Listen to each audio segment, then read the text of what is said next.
14 November, ons vorder geestelik.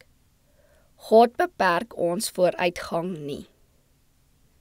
Sodat julle waardiglik voor die Here mag wandel, om hom in alles te behaag, en julle in elke goeie werk vrug mag dra, en in die kennis van God mag groei, en met alle krag bekragtig word volgens die mag van sy heerlikheid, tot alle lydsaamheid en lankmoedigheid met blydskap.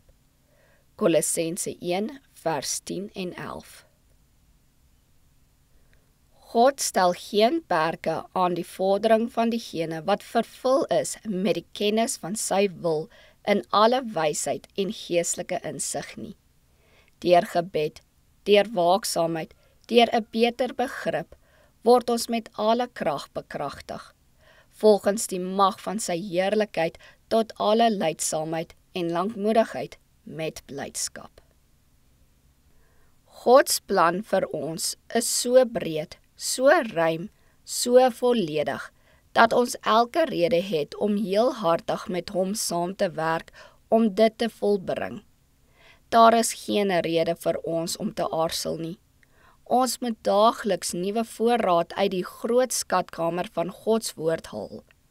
Dan sal daar geen tyd wees om romans te lees of om enige iets anders te doen wat nie tot elke goeie werk stig of opbou nie. Die rykdom van die hemel is tot beskikking vir die kinders van God. Elke dag sal die verleider op u spoor wees om die een of ander verleidelike, aanneemlike verskoning tot eie diens of selfbehaging.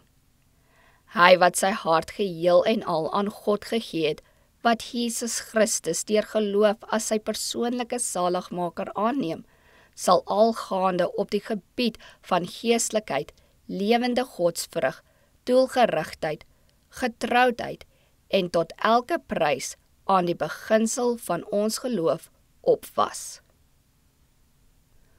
God sal elke opregte, ernstige siel vereer wat trag om in die volmaaktheid van die genade van Christus voor hom te wandel. Die Here Jesus sal geen nederige, huiwerende siel begeef nie.